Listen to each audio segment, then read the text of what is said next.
Good evening. I'm just playing with the microphone. Also trying to get my laptop to wake the hell up, which it does not seem to want to do. It is the second Thursday now of 2026, and as such, it's the second week of doing the music releases for the year. That said, turn on now without any issues. I do not know what the problem is here. That said, we still have not had any new releases per se. By and large, we have the holiday period still ongoing, and as a result of that, just musicians are not releasing anything.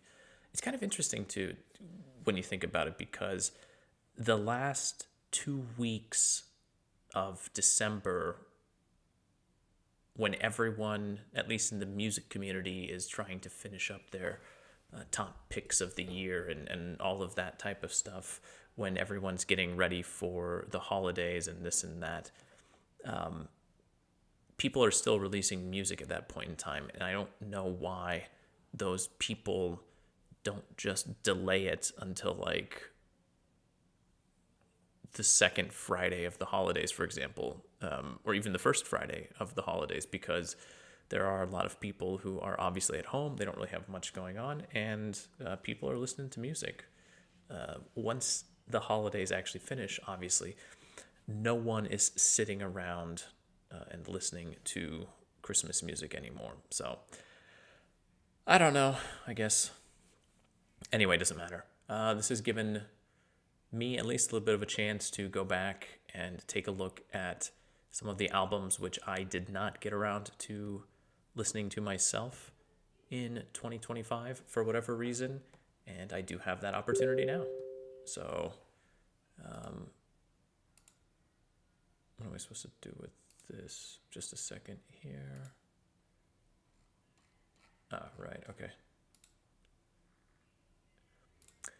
So, let me get my notes open here now, and then we're going to get right into it. We have 10 albums. 1, 2, 3, 4, 5, 6, 7, 8, 9, 10. Yeah, 10 albums. But one of them is such a massive one that we're just going to kind of count it as 3, because I think realistically that is how it should have been released. We'll talk about that here in just a second. In fact, that will be, without a doubt, that's actually the first album that we're going to talk about. Also, when it comes to the albums, I cannot find my notes. That's interesting too. When it comes to the albums for this week, there's not really like a particular order. I just kind of have them in how I grouped them in my notes. Obviously, as we move through the list, I would say by the time we get to the end, those are the albums that I kind of enjoyed, I think, more, or I think that they have a little bit more going on for them. But for the most part, it's just kind of how the cookie crumbles or whatever. Anyway, let me go ahead, and I've got my notes open. I am going to do the transition. All right. And we are going to start, we're actually going to start with 2 rap albums this week. And this first one is the one that I was talking about when I said it really probably should be 3 albums. Because you can see right there, 33 songs, 3.5 hours long. I think realistically, this should have been released as maybe 2 separate releases or just 3 albums. I get why they did it, but the group here is Ежемесячные, and the album is Короли, Астракта, 4, Мультивселенная, Ежемесячные, which is Ежемесяц. Oh my god. The album title is Kings of the Abstract for the universe of Ежи. And Ежемесячные is it's like kind of the word for period, like the female period type thing. Anyway, it's not really here or there. The core of this album across all 33 tracks are this rap group, Ежемесячные, which I cannot get to come out of my mouth correctly, but whatever, you get the idea. One of the rappers that I talked about recently, Slava KPSS, is kind of the core of it. It's him and two other rappers, but then it's just a rotating cast of characters across the rest of the album. Although there are a lot of them that do make multiple appearances across the whole thing. Blöv MC is here. В бензине есть облака is here quite a few times. Even OG Buddha shows up more than once. Vertushka Gazmanova. So a lot of it's just like a revolving door across the 33 tracks. And Pasha Technik, the sort of, I guess, kind of famous Russian rapper from Container, as far as I understand, his final verse ever is on this release too. It's on the second track, Sweet Dreams. But this is just erudite underground rap. It's got basically every single MC on each track is given a verse, and it's just full of oddball references, off-the-wall associations. And I think the most important thing to note here, across the 3.5 hours, this is all ciphers. There is not a single chorus on this album. It is just one MC into the next, into the next, into the next. So each track is each MC. So like, for example, on the first track, there's Ежемесячные, which is 3, Pyrokinesis, Blöv, that's 5, Artyom, Wormganger. Like, there are effectively 9 rappers on the track, and they each have a verse. And so like, there's a reason that it's almost 8 minutes long. There's no chorus. It's just they all take their turns and they go through it and they go through it.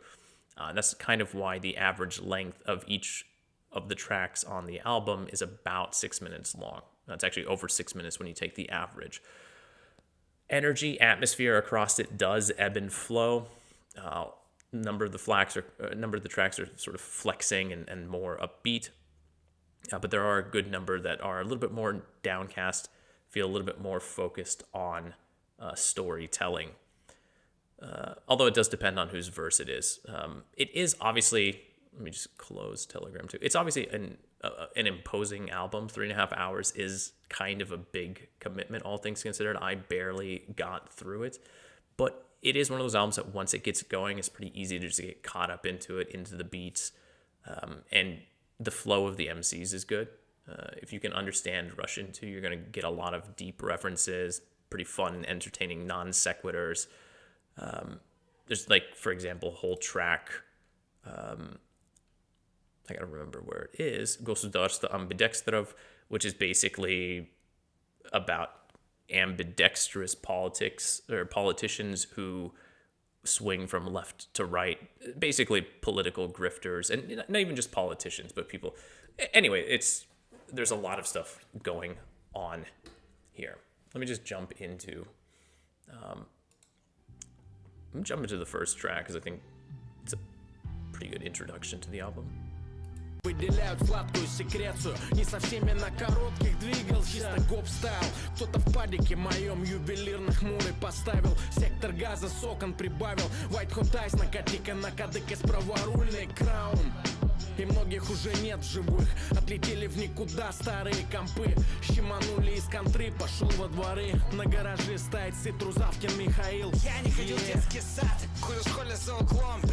Also, really good album artwork. Classic Heroes of Might and Magic reference, if I'm not mistaken. Был такой вопрос, ты сам откуда? На 13-м этаже тлела самокрутка. Мы плевали с балкона, летали голуби, как в Италии, ей-богу. Ах, эта дурочка с 56-й. Мы ловили с нее ха-ха. Походы на компет, стелса до джета. Далее увлекся музыкой и познакомился с Петриком на проводе. But you could just jump. 52 это трэпчик наш, ежемесячный это стаж. Эй йоу, школы год очередной, мама будет на... And just be different voices each time, because it's a cipher. Each one in their own turn. Стромата выставил тебя в будку. Я люблю музыку, особенно я люблю дудку. Может, положит дурку, но это другой разговор.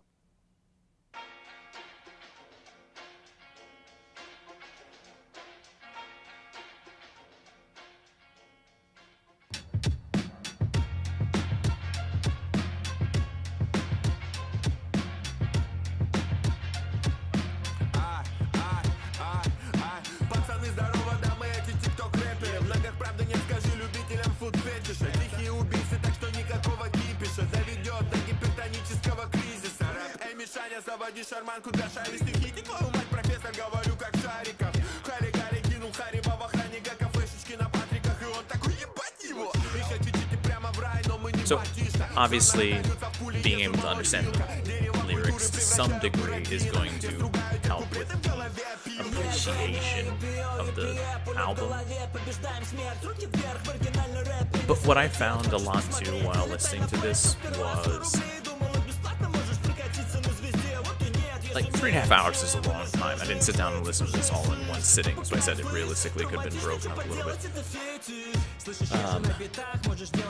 But even when I was sitting down for a while and listening to it for a longer stretch, like, the tracks themselves are quite long, and like, I even was just kind of tuning it out for a little bit. Not tuning it out, but just, I don't know, it's just like there's an energy to it, right? Or, yes, if you can get the punches and all of the wordplay going on and the references, then you do get something more out of it. But just as a rap track too, it's, and most of the album is like that too, where you don't really need to understand exactly what's going on. It kind of reminds me in that way of when I first heard, oh god, Давай до свидания by Timothy and that whole gang of people, where I didn't understand half of what they were saying. I just like couldn't focus in, and the references and stuff that they were talking about, the slang they were using, but it didn't matter. It was cool. I was just having a good time with it. And that's what this album is kind of like.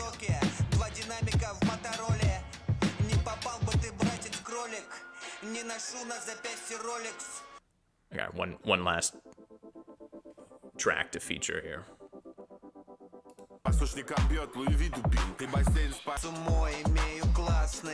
get in a little bit more than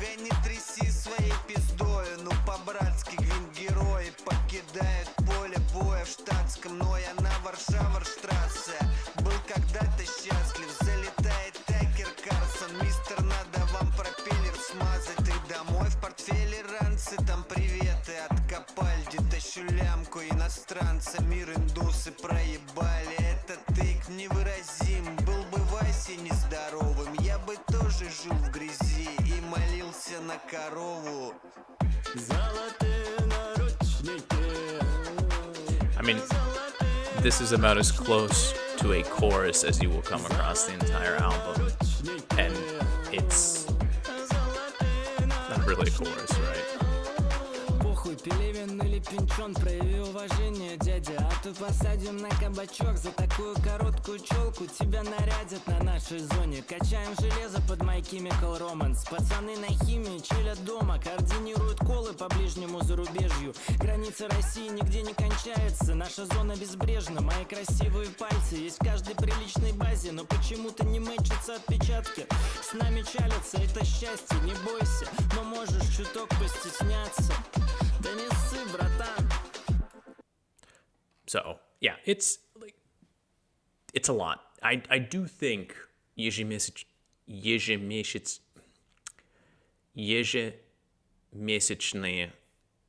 I don't know why it's so hard for me to say it right now, ежемесячные, I feel like they would have done better to split this at the very least into two, like, 16 track releases.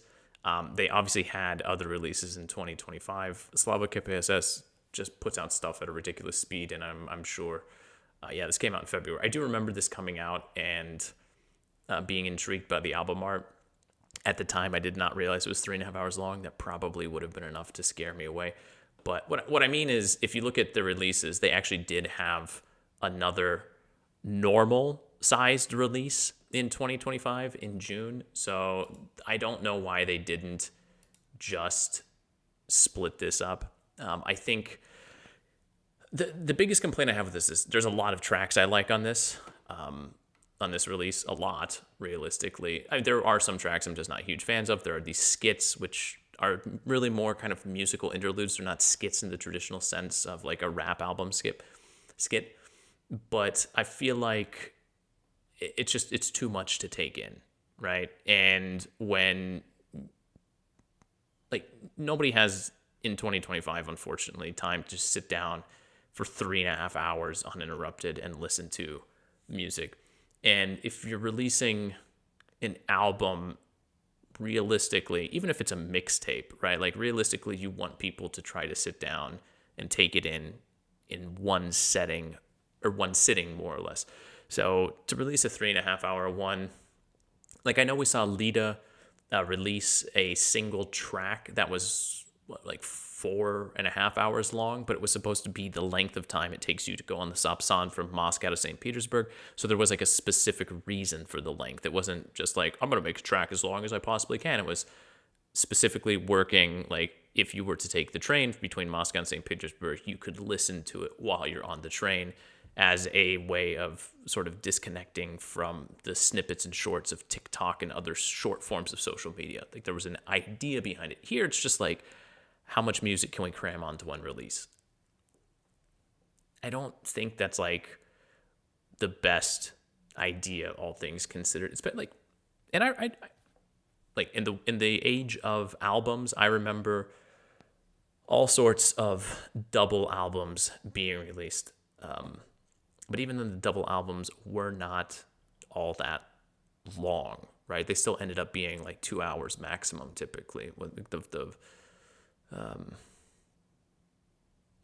Anyway, still really good release. It's just a lot to take in. So it's one of those things that you have to just sort of pick through little by little. Even the tracks in and of themselves are things that you have to have time to dedicate to, because, 7 minutes, 50 seconds, 8 minutes, 48 seconds. Like these are not small things in and of themselves. But that is the album Koroли Астракта 4, Мультивселенная, Еже. And the group is Ежемесячные. Ежемесячные.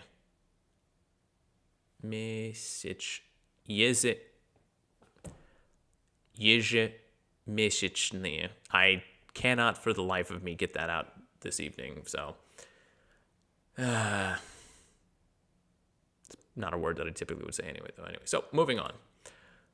We are on to Овсянкин with his release ПаТрУлИ XXX or XXX or whatever you want to call it. Now, this is actually one that came out, I think in November. Came out towards the end of the year. I remember seeing this. The album artwork is very memorable in the sense that it has a specific atmosphere, a specific vibe that it's going for, which is the mid-2000s, early 2010s, that era online of the first type of social media. This is kind of what that album is. It's a hip-hop love letter to that time period, late 2000s, early 2010s, and the countercultures here in Russia. All sorts of references to VKontakte, Jaguar, the alcoholic energy drink, the early rap scene here, all meant like so many skateboarding references to the emo scene, just all of it. And as somebody who first came to Russia and moved to Russia in that period of time, like I don't know all of the references per se, but it is one of those things where it's like I can recognize enough of it. And obviously there was enough layover between that time period here and kind of what was happening in the States, a little bit earlier in the States, but same idea. The references here, it's not a bunch of empty references though, it's just more the muddled recollections of someone who has lived through it all before, and we're just having this sort of like Proustian walk down memory lane where one reference springboards into another one before bouncing back to the original. So yeah, if you're from Russia and you remember that period of time, then this would be a little bit of a walk down a musical lane.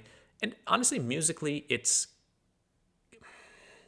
not exactly the same sound of that era, but it does try to emulate it in some senses, obviously mixed together with the sound of 2025, or 2026, I suppose. Well, 2025 as well.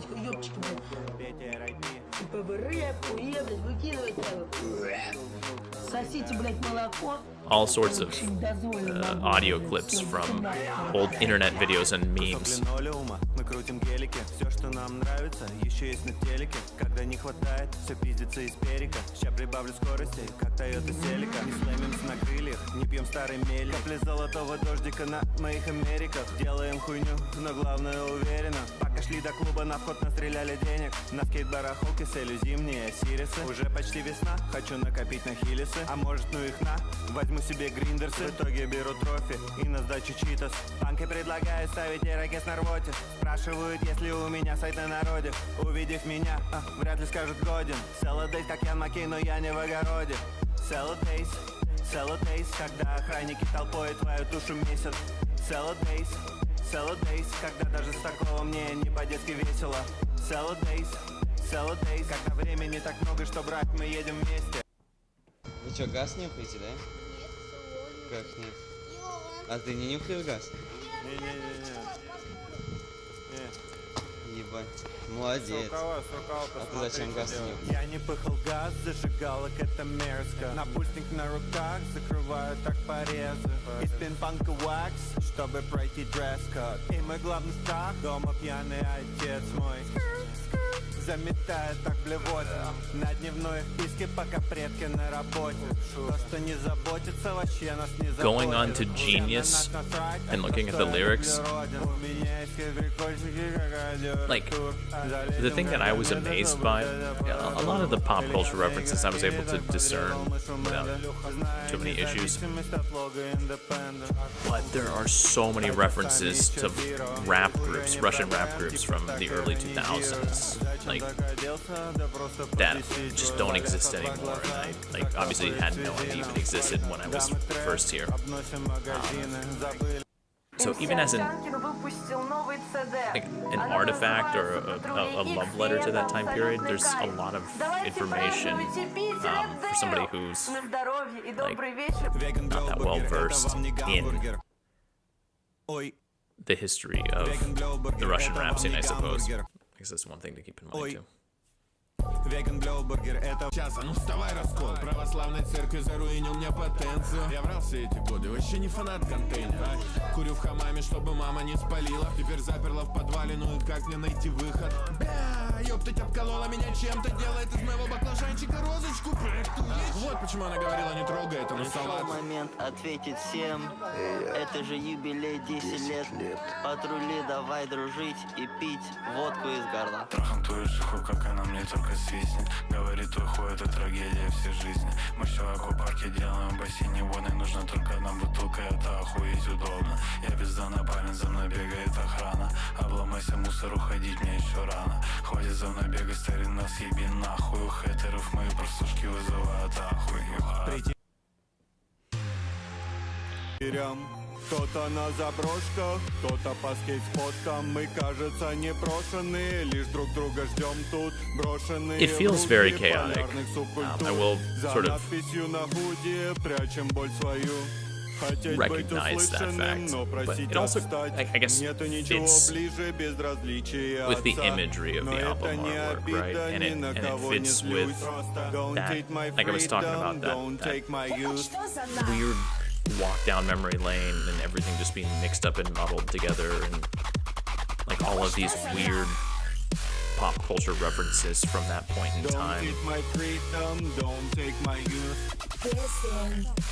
It is a little bit hard sort of just getting into it, but there's actually something here, and I do get why.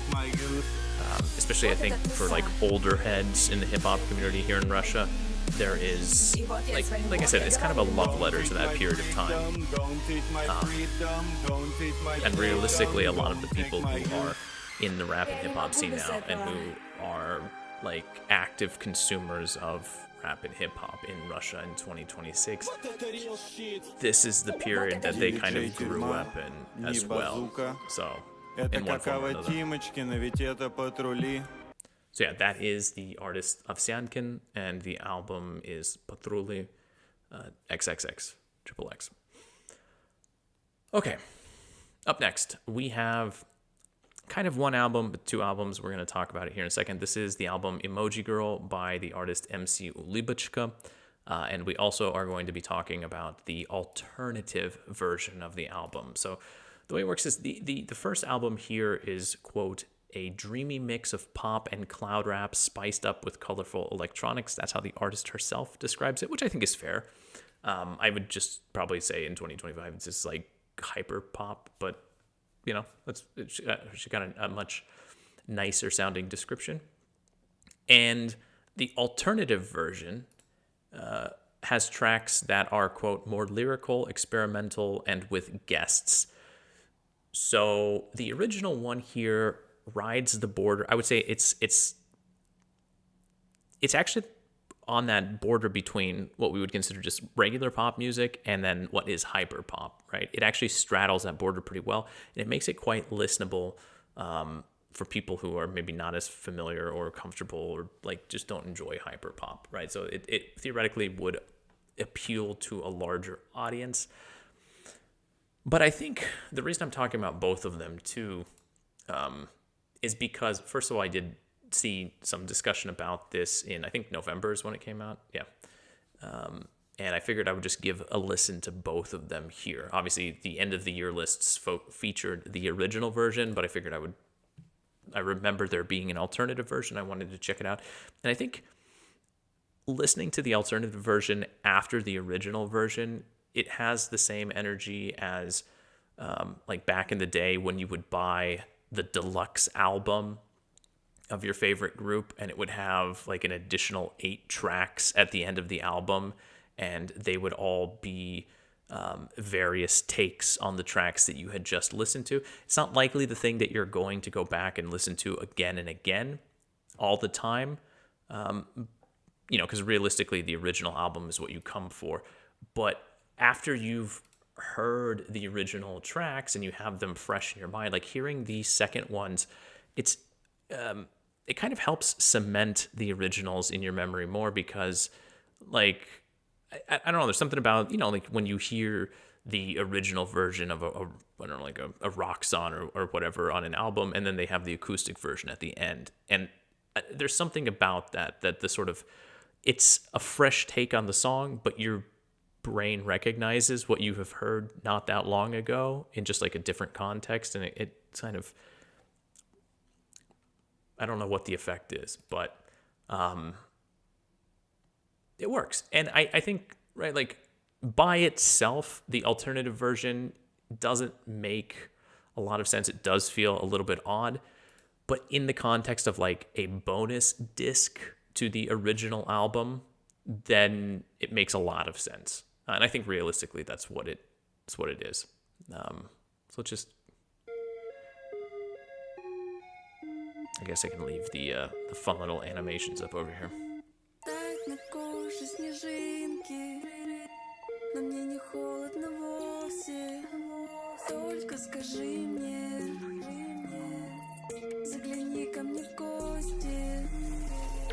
Посмотрим сериалы, очень глупые клипы, обсудим скандалы, оккультные книги, и на улице вьюга, и тебя ждет подруга. Right, like there's enough the glitchy aspects and then the sort of disorienting parts of the music that it does lean into the hyper pop sort of territory right here. But vocally and just in terms of the regular structure and everything, it is still pop.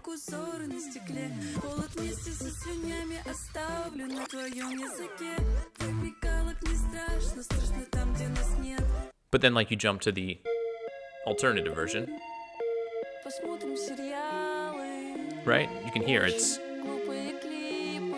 this is actually one I would say that on the alternative version is probably very close to the original version.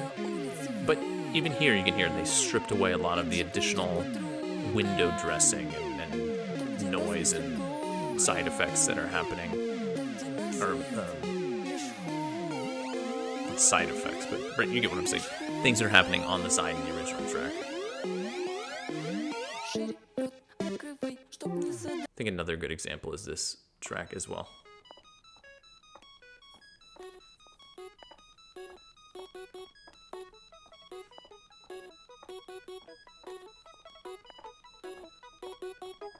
Ледяная тропинка, как подиум на окраине города. Я совсем не модель Виктории Секрет, но иду на шпиль как-то гордо. Застреваю в снегу и за собой оставляю дырочки тонкие такие. Ты бы оставил в сердце моем быть слова иголками. Да, у меня нету нимба, а если бы был, то всего лишь одна половинка. Я тоже масса пару раз и совсем не невинна. Но я знаю, что для тебя это только разминка. Перед большим поединком, перед большим поединком. Половинка таблетки, что ты там. Один, один, один. И в этом поединке никто не победил. Один, один, один. Один, один, один. И в этом поединке никто не победил. Okay, right? Like you get the sound, and then you jump over to this version. Застреваю в снегу и за собой оставляю дырочки тонкие такие. Ты бы оставил в сердце моем быть слова иголками. Да, у меня нету нимба, а если Obviously, lyrically, it's the same, я тоже масса пару раз. but the arrangement is slightly different. Что для тебя это только разминка. Перед большим поединком, перед большим поединком. Боль не такой уж и And when we get to the chorus, чем не столько надежды. which will be here in just a second. Твои слова жестче, чем миллион пыток. Один, один, один. Один, один, один. И в этом поединке никто не победил. Один, один, один. It's like a quieter version. It's called a march version, but right, you get the idea. So, like the original album by itself is more enjoyable. It is. There's just a lot more going on. It's more energetic. It also like fully fits into this sort of like digital type of energy that the album artwork is going for, and I think that the artist is going for. But having the alternative versions here is really, I guess I'll do the bonus track is actually also one that has like a nice alternative version.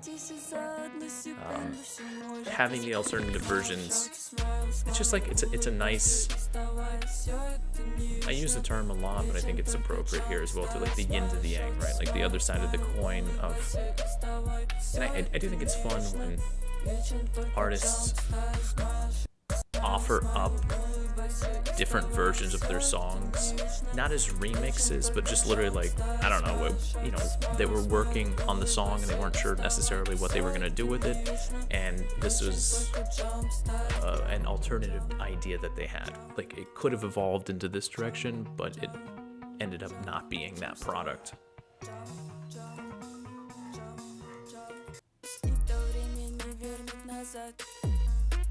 This one's got like kind of like a deeper, a trap style beat, but this does as well. But hold on, where's Kada? Where are they at? Here we are. Also, yeah, I think that's the other thing too, is the guests that make their appearance on the alternative disc. I don't know, it's kind of a nice alternative, I guess.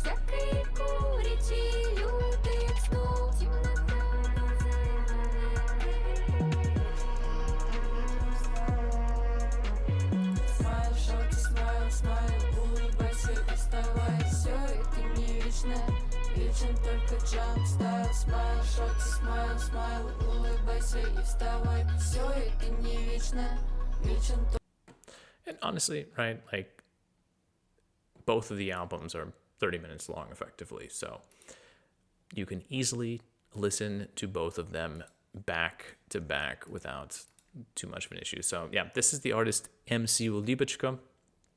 The main album, obviously the real album, if you will, is EMOJI GIRL, but then also here is the alternative version, which features an alternative version of each of the tracks on the original.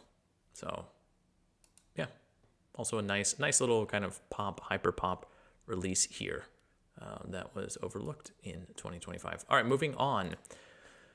We're already halfway through effectively. Well, this is the halfway point, but this is the album Поздно by the group Ессентуки.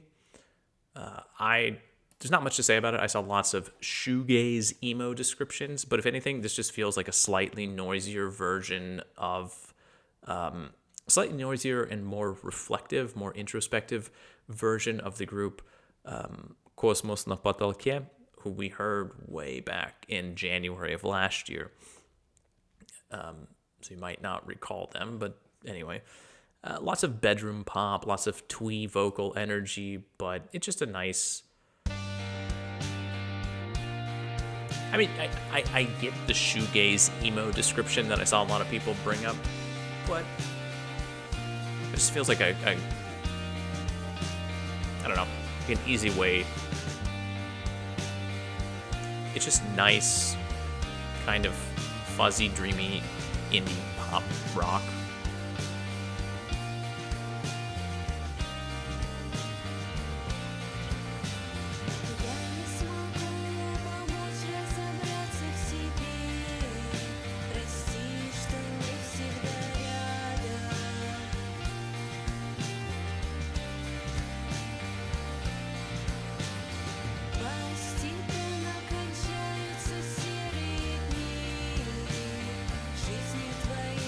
It does have very Midwest emo album artwork though, so it's not Midwest emo, but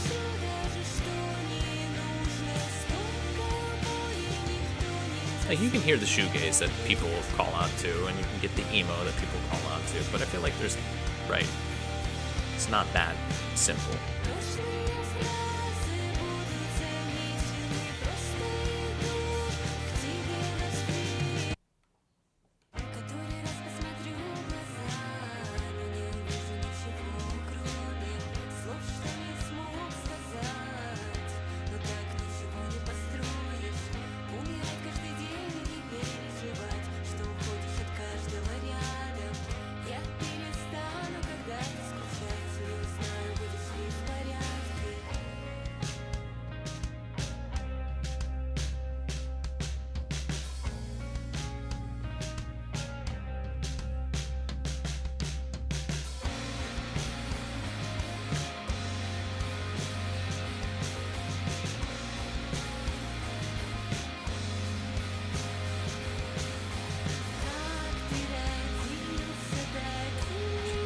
This track in particular really reminded me of Kosmos на потолке. Just that general guitar sound and the vocals for sure. Like, there's a lot of energy that the two groups share, at least based on Kosmos' last album. So, yeah, I don't know. Just like again. Sure, shoegaze, emo, however you want to describe that. I think from those two tracks, it's kind of pretty clear what the album feels like. It's just 7 tracks in general, so they don't stray too much from that formula. But it is a pleasant formula. It's the type of thing. I think it came out in the summertime, and it's one of those albums that I guess it doesn't really matter what season it comes out in, all things considered, but. Yeah, so that is the album Pozdno, and the group there is Yesentuki, which is the name of a town famous for mineral waters in the Russian south. Okay, up next, we have the album Эстеты from the group Kurara. This is kind of a spoken word album, or that's how the lyrics are generally delivered here. But there's a lot of krautrock energy, these really laid-back grooves. Feel like they were ripped, also really brutal album artwork, to be fair. The grooves kind of feel like they were ripped from from my mind, as a point of reference, a Fujiya and Miyagi album. And even the vocal delivery and the lyrics kind of feel like a Fujiya and Miyagi album to a degree. Text is very simple. It's very straight to the point. And the music is kind of the showcase on each of the track, and the lyrics just kind of act as a mantra for you to latch on to. The group was banned. This is a group from Ekaterinburg, and so again the Ural music scene kind of showing up. They were banned from, not obviously officially, but all of their concerts were getting banned in Russia, so they can't really play concerts in Russia anymore. And this was back in 2023. And so their initial reaction to that was, over the last few years, they released 2 instrumental albums, which are simply labeled PP, which nobody's really sure, but most people think stands for полный пиздец, which is like completely fucked, I guess, is how you would translate that into English from Russian. I think that is an assumption that's just made by the fan group based on the fact that they've kind of been canceled by the Russian government or by the authorities, the powers that be. And so people were kind of worried what was going to happen with the group. Like, I mean, obviously they were continuing to recording, but were they going to ever release a normal album? And then this year they put this one out. This is in December. Came out, the 11th. So this is one that I missed, but I just missed because, it was in December, and I don't know. I actually did listen to this once in December. I just did not come back to it and kind of give it my full attention because December's a weird time. And very stoic. It's a very stoic album. And I think going back to that story I was talking about, the полный пиздец and all of that stuff, it feels like this is the album where they've tried to, like they're over the government and all of the bullshit that they've, I guess, been dealing with and just that's happening. And this is like their album of kind of just moving on and being stoic, I guess. Like there's literally a track called Buddha, which is not a bad place to start.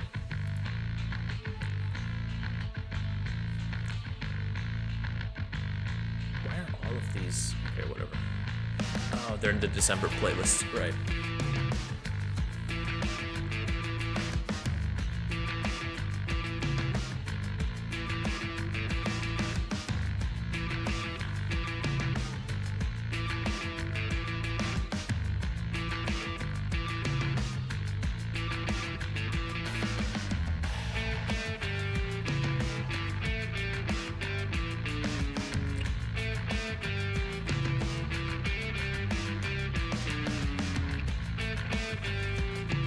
Like, even though this came out the 11th of December, so what is that? Like, effectively 3 weeks before the new year, I saw this pop up in multiple end of the year lists, which is impressive, right? Like, for it to show up that late when most people are already kind of finalizing their top picks of the year, and for people to just be like, yeah, no, actually, this kind of, I get it. I'm not gonna say that like this is my favorite thing, but I also think this is one of those albums that you have to let it, like, wait, where's that? There are the lyrics. Like, you have to listen to it multiple times. You have to let it, those mantras sink into you, and like that just sort of.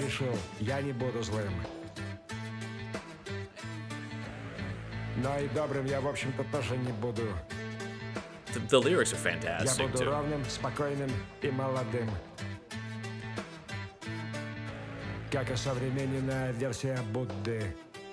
Really short, really direct, really easy to remember, and like they just kind of hook you and dig into your mind.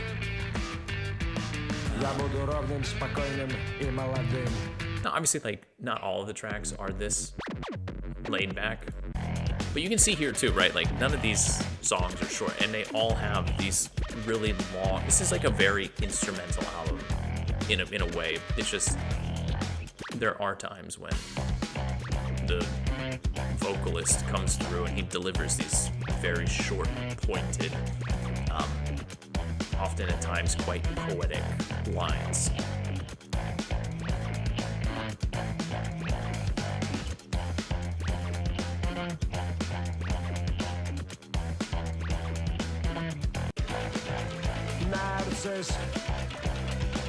Красиво падает вниз.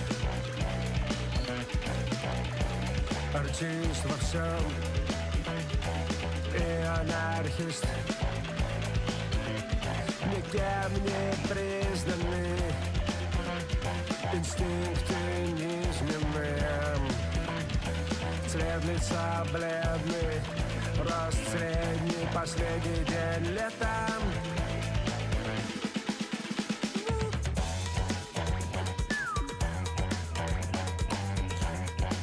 So there are some that are a little bit more upbeat. Like it's not exactly dance rock, but you know, it does have that same energy.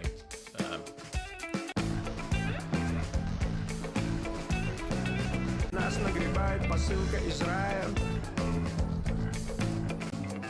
Брызги.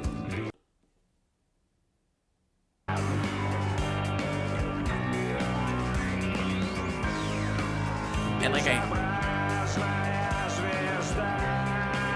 the final track, it is the longest one, but it really does. It feels like the most dynamic of all of the tracks. It feels like it references in one way or another a lot of the musical ideas that you hear in the tracks before it, and it also feels like the one that's kind of the most pissed off. But at the same time, it manages you could hear that bit right there where he was singing and it felt like he was emotionally getting somewhere, and then it dials it back down.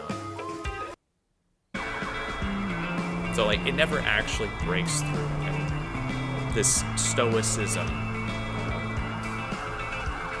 reigns throughout the entire album.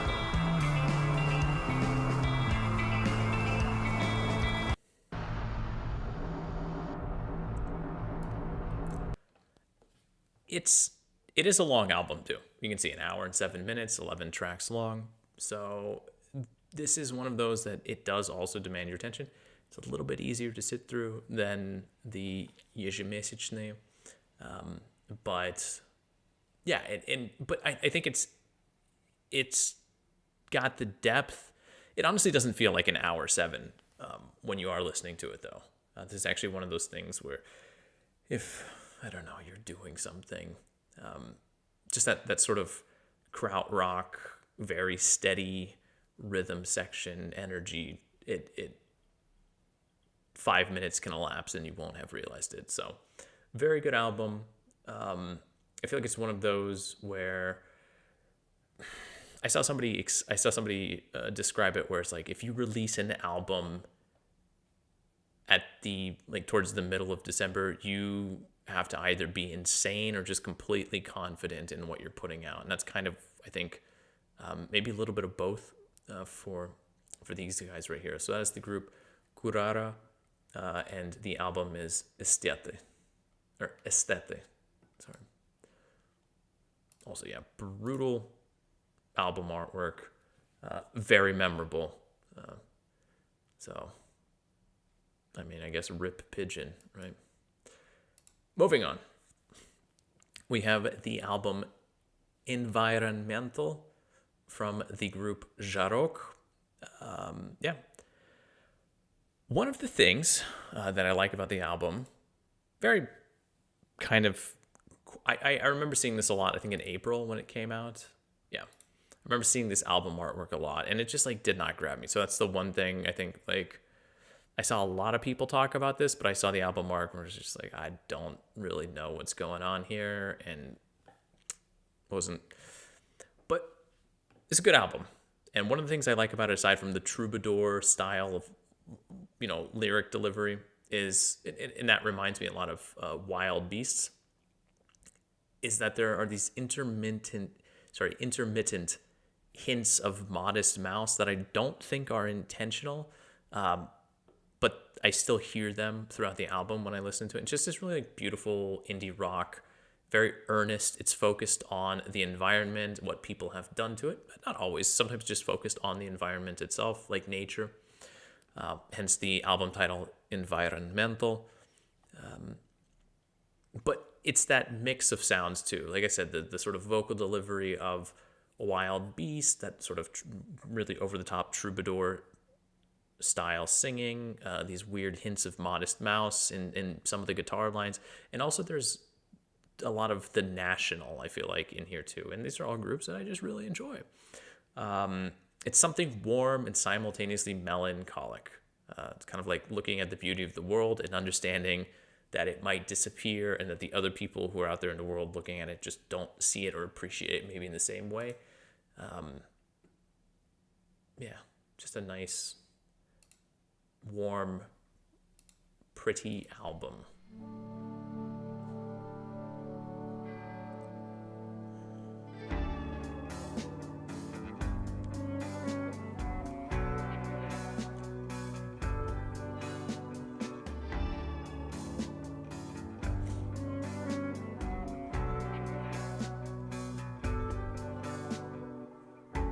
Предзакатная гроза не меняет окраски жилкомплекса метрополь.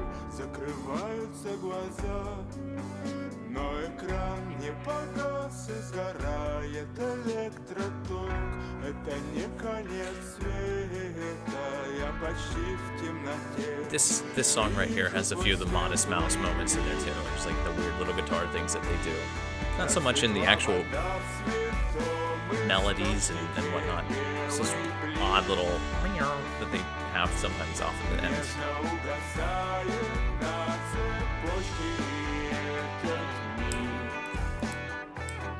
Я забуду, лишь пластик будет вечно.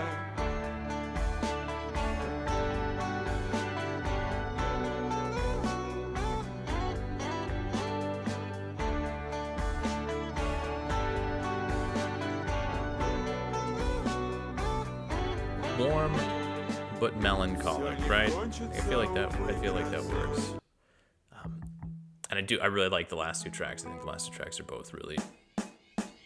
Распахнув окно, шепну, как долго я болел, и расплету лоскут на ветке пакет, как грязный жгут. Двор пестрит, как бесполезный рынок всех вещей.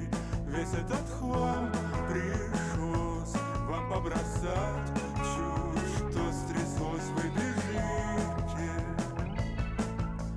Дети, богачей вы зовете. Родителей. Пред нами села дымка. Сегодня небо чисто. Кровь на проспектах, кровь на парковках, в аэропортах. A little bit more upbeat, I guess. I don't know. Kind of dancey.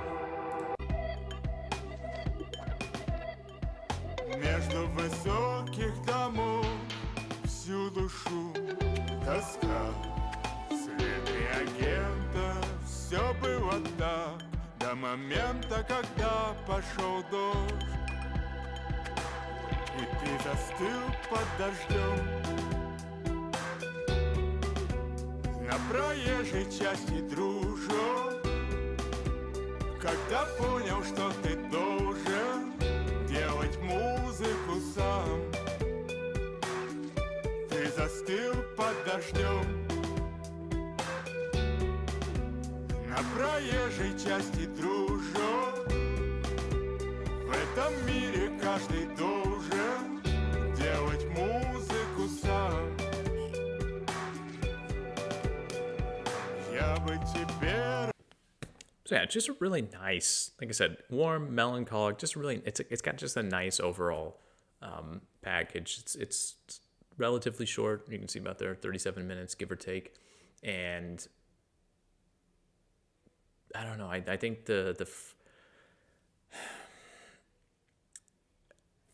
this week, because it's been the holidays, obviously been a lot of time at home, kind of longer than normal breakfasts in the morning and that type of stuff. And I've been playing a lot of music, and a lot of the albums here, and in the evenings too, a lot of times too, with dinner and the same sort of thing. And so I've been kind of looking for albums that have a specific energy in one way or another, that are kind of, I don't know, kind of sound like this. And I know when I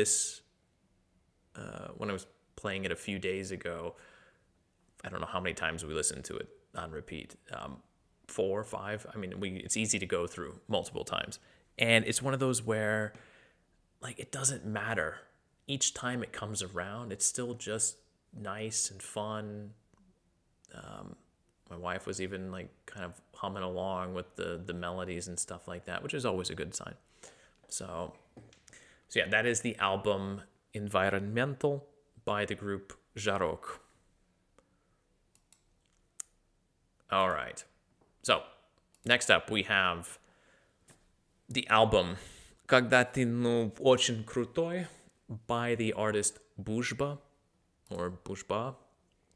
And I got a comment on last week's stream from one of the guys who often follows along, or one of the people who often follows along, end of story. And he mentioned how Vitya last week had a Tame Impala type of energy. And this here has kind of that same energy. It's just an entire LP of it. It's that retro 1960s, 1970s sound, dreamy indie pop with a hint of psychedelia or psychedelia. But the thing that really sets this album apart, also really nice album artwork too, very interesting, but also very simple, but also engaging in its own way. What sets the sound apart is that retro 60s, 70s sound is not the product of the Western sound of those times, but of the USSR. If you've watched old Soviet cartoons, then you've heard music similar to this. And that childhood sense of wonder of something being super cool, even when you don't really understand what that means, but you just kind of understand that it's cool. That's what this music is. Just very super chill, the best of vibes. It's the perfect amount of retro nostalgia, and it's also just got like that great kind of Sunday morning energy. And if you're familiar with Soviet animation from the 60s and 70s, then this is going to, I don't know, probably invoke deja vu. The lyrics too all focus on like really simple, straightforward daily events, right? Fashionable cafe, rain, like a whole track where he talks to kids about what they want to be when they grow up. It's a song about football, FIFA. Капучино пьешь, поливает дождь, никого не ждешь, ты меня не ждешь, чтобы подойти. Если убежишь, что же делать мне? Как мне пережить, если скажешь нет, тут же упаду, птички в голове споют. Выгляжу окей, капучино пью, хоть и не люблю. До конца 0,5 допью, вот зачем купил, больно надо мне, а зачем надел брюки, пиджак, все It's a type of album you want to listen to on vinyl when you have one of those like window nooks with pillows and blankets, and it's like a snowy day or a rainy day, and you've got like a book, or you're just a mug of tea or coffee, and you're just like kind of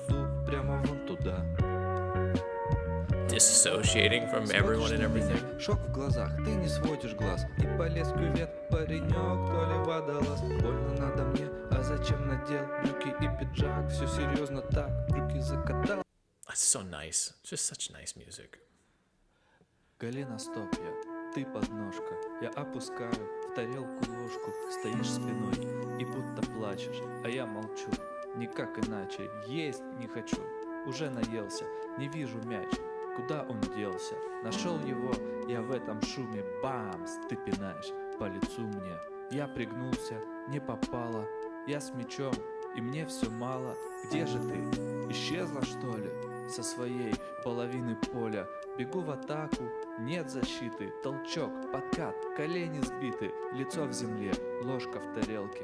Еще немного, пожалел.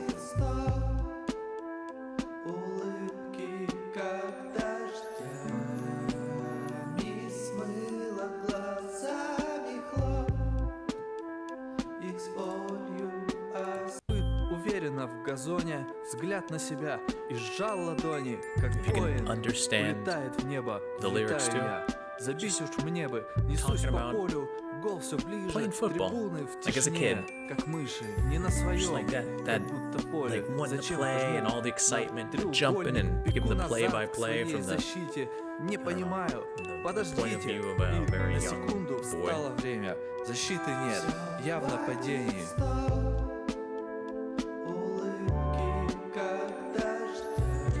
Just all of those little flourishes on, you know, like the woodwinds, the chimes that get thrown in there too. This came out in December too, yeah? Oh, August, okay. Was this in my August list? It was, yeah.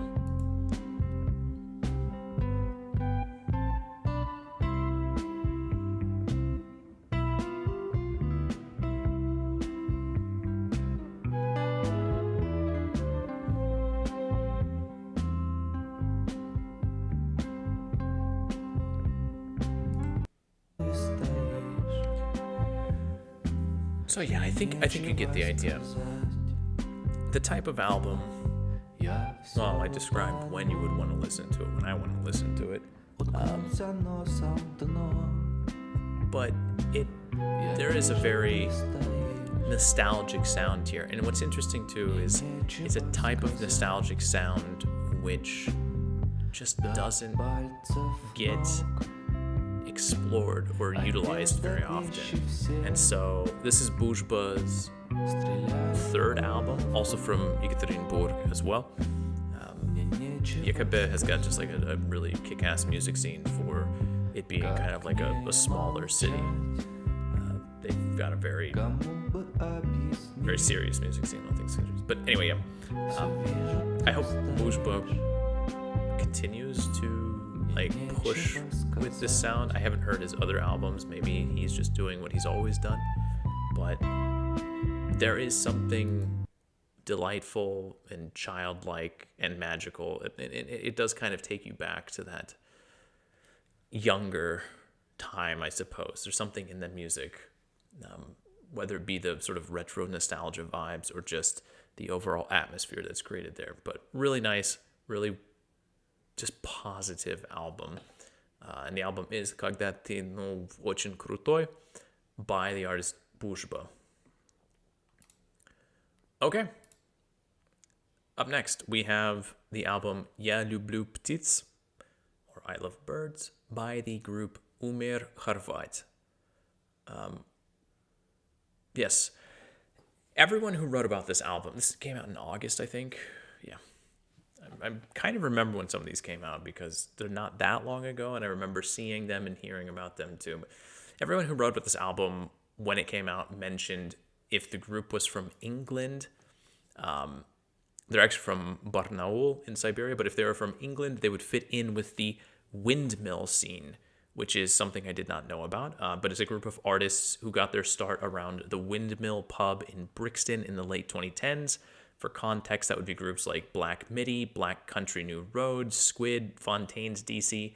And then there are some other groups associated with that sound, like Geese from the US, who had an album this last year in 2025 also, which made like the top 10 in pretty much every single best of list I saw for 2025 in the United States. So it's that sound. That's the windmill scene. Black Country New Road and Black Midi are the two sounds that came to my mind when I was listening to this. I just couldn't quite come up with them on my own. It's like I have heard this sound before, I just don't know where. But once the connection was made, it's super clear. If you're not familiar with any of these groups, it's kind of this post-rock, art rock, post-punk, spoken word mixture. I do feel like most people have heard this sound by now. I did not ever realize that it was part of like the windmill scene. I did not even realize that was a thing. So I am going to have to look through this a little bit, but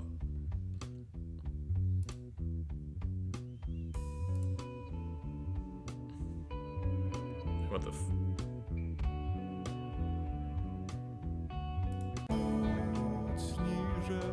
okay, so we've got MC Улыбочка down here still.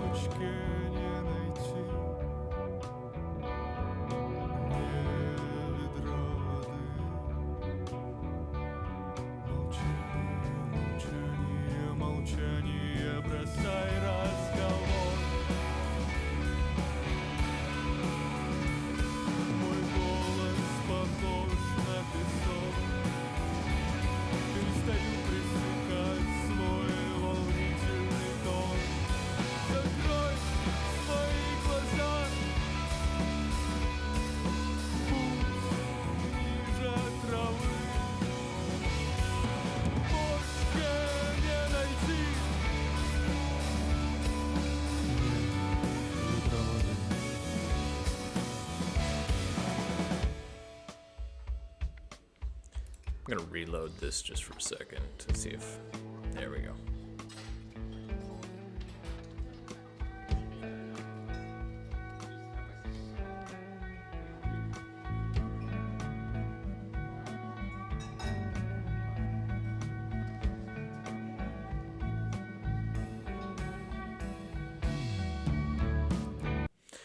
Obviously, it's a sound I know that not a lot of people, but some people just don't like that kind of really sparse and kind of artsy sound. But, and while it's not something that I wouldn't want to listen to all of those groups. I feel like that's just something that I would go nuts with. It's like the type of thing that you want to listen to every once in a while. It's often is the case with a lot of music. But I do think that they, having identified it as the windmill scene, or the windmill sound, Умер, хорват, they do it really well.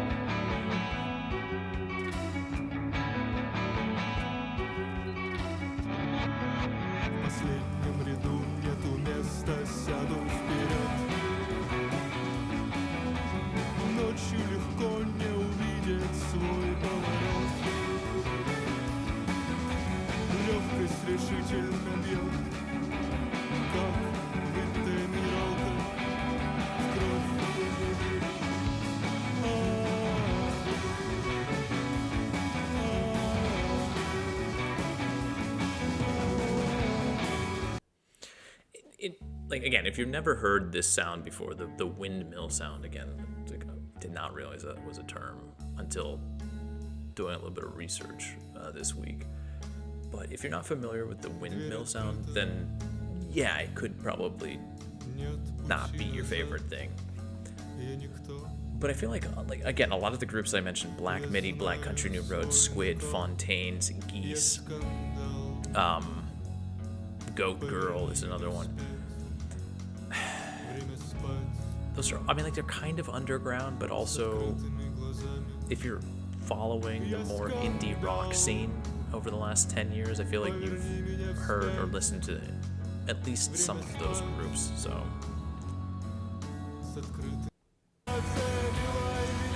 And these guys do it quite well.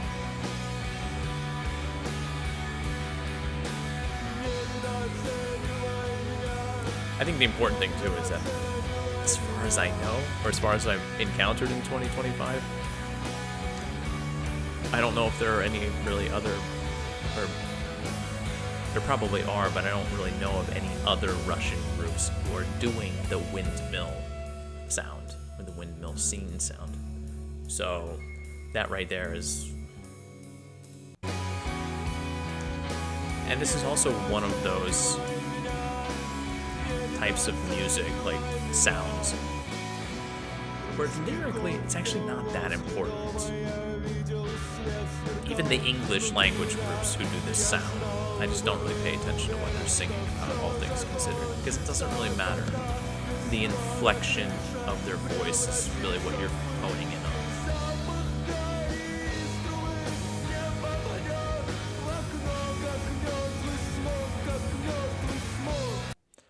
So, yeah, anyway, that is the album Я люблю птиц by the group Умер, хорват. It's got the windmill sound, the windmill scene sound, however you want to call it. Good album, really good album. Again, it's I think it fits a specific mood, a specific mindset, but that's often the case with music, and that's why covering a lot of different styles is not a bad thing. So now we're gonna end with one that I was a little unsure of what to do with it, but I do think this is honestly like my favorite thing that I listened to this week. It's also probably, it's the only thing like this we've heard this year. This is the album Ornithology by the group the Diasonics out of Moscow here. This is instrumental. Just gonna get that out of the way. It is jazz funk. Feels like it was ripped out of a blaxploitation film. A soundtrack from the 1970s. That's definitely been a theme this evening, that kind of retro, like energy. We saw it with Bужба just a little bit ago, and then before that we had Kurara had a little bit of that with the kind of the kraut rock and the really laid back. A lot of that. This is all instrumental though, so there's no lyrics, and it's just very, very well done. The Diasonics is actually a group that has gotten like, it's a very niche genre, to be fair, like the type of music that they play, this jazz funk type of music, but they're really, really good at it, and they actually do have, at least in those circles, some recognition abroad. So it's not like just a completely locked into Russia thing. Anyway, I'm just gonna shut up and play this music because I think you'll get what I'm talking about.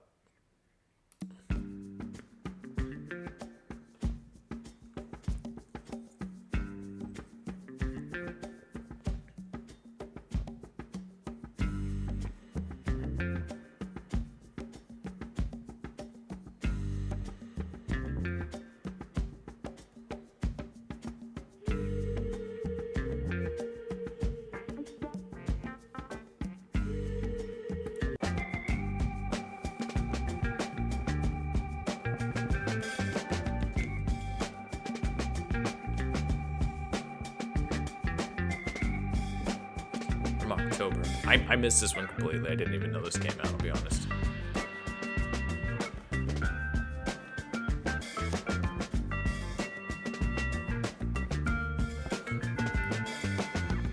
Fantastic artwork too. Like, fits so well with the music.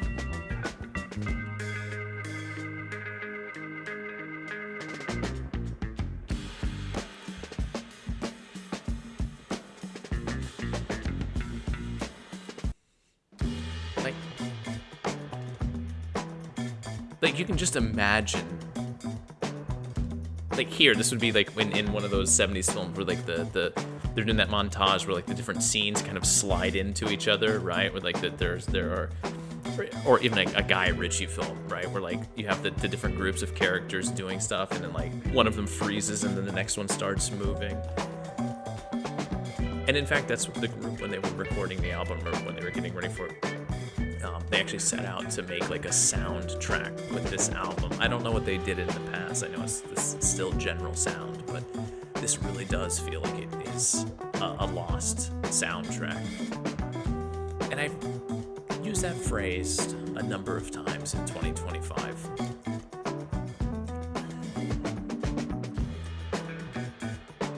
And to be fair, I feel like a lot of people do, when they're making instrumental music, try to go for like the soundtrack approach, right? But oftentimes that, I don't know, it feels like it goes for a more sweeping thing, like more grand. With this retro sound, to do a soundtrack sound appropriately, I feel like it's hard to nail in 2025. Just because we're kind of far removed from that, time period.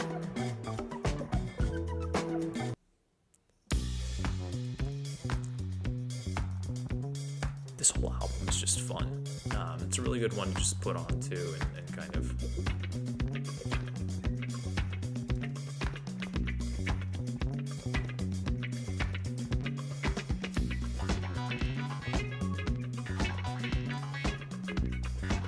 This feels like it's gonna be one of those albums, now that I've discovered it, that I will like want to make use of come the summertime. It has like a lot of, I don't know, just got like a lot of summer energy. I know it came out in October, but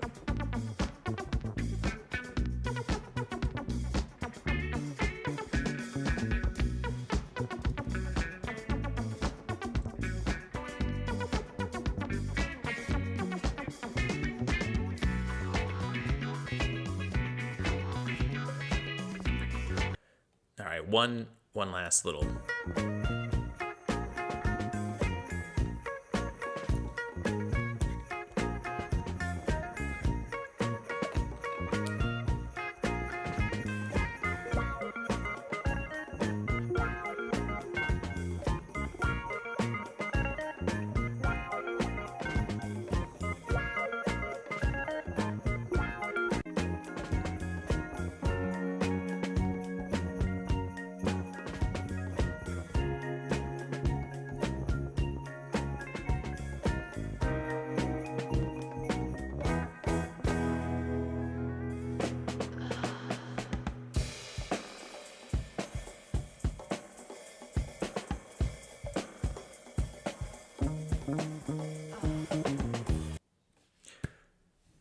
so that's, you get the idea. There's not too much to really explain there. It's a very specific sound, and it's one that in theory feels like it's probably not that difficult to do, but I feel like in execution it probably is a lot more difficult than most would realize. And for this group right here in 2025, out of Moscow, to be doing something, like I said, it feels like it's something out of a blaxploitation soundtrack from Hollywood in the 1970s, is just top-notch stuff. So that is the album Ornithology by the group the Diasonics. Really fun music. I don't know. I feel like that's one of those things where even if you're not quite in the mood for it just right yet, keep that one tucked away, because 100% there's going to be probably in the warmer months, like a time when that feels like the energy that you're going for. But I'm gonna end the week out with that one right there. So I feel like that's a pretty good one to end with as well. It was a kind of an interesting week with regards to music releases. Not releases, I should say, but with albums that I was going through, simply because I feel like there are still more from, I don't know, there's still more from, I gotta get out of full screen here, I accidentally hit full screen. There's still more from 2025, a lot more that I have not gotten around to, and I kind of, there are a few that I like, Krovostok is one that I listened to. I just did not get around to. I actually listened to it yesterday. I just didn't get around to re-listening to it today. But I also am kind of ready to be done with releases from 2025, right? Like, I'm currently in the process of re-listening to my top picks for various categories, and I'm pushing through the second quarter still right now. I'm trying to get things sorted out. It's just, yeah, I don't know. I'm ready for January to get started. Tomorrow is the first real Friday of January, but it is still the holidays, so I don't know if there are going to be many releases. I assume that some artists will go ahead and release music tomorrow, because even though it's still the holidays, everybody goes back to work and school on Monday, so like the real world is knocking. That said, I do kind of hope that not many artists release music on Friday. I would like a little bit of time to still do a little bit of digging through albums I missed in 2025, but also just to kind of go back and continue doing my review of 2025 as well. But doing the reviews of 2025, I've been thinking a little bit more about how to approach this in 2026. And in 2025, I did 4 genres, right? Electronic, rap, and hip hop, pop and indie, and rock and metal. And I'm going to keep that. But I feel like I need to do a better job of, even within those 4 genres, like really delineating, at least in my notes, the different subgenres. Because it's one of those things where it's like, if I want to choose, and I actually did this when I made that video about like the best music of the first quarter of 2025, which it was a situation where with rock and metal, I realized I was like, I just have to choose the top pick in each of the various metal subgenres, because otherwise, like, how do I compare these to each other? And I think I need to start doing that more and focusing more on various subgenres. So I'm not entirely sure. I need to probably sit down and take a look, maybe at how other music channels do it, stuff like that, but also just kind of think about how I maybe want to break pop and indie down. Because, like, obviously pop is kind of a big umbrella term, and indie is kind of a big umbrella term. So just because, yeah, I feel like when it comes to actually then sorting all of the music that I have been talking about and trying to share with you. It makes it a little bit easier. And it also allows me to maybe highlight more albums, right? If I'm talking about electronic music and I'm talking about house versus like ambient music, those are two wildly different things, and they're two wildly different audiences, and I probably should do a better job of making that delineation. But anyway, it's just something I've been thinking about, where I've been listening to a lot of music from 2025, kind of my own ones that I really enjoyed, and trying to figure out how best to like make sense of it all. I mean, there was a lot. There is an ungodly amount of music we went through, but I'm going to finish things up here.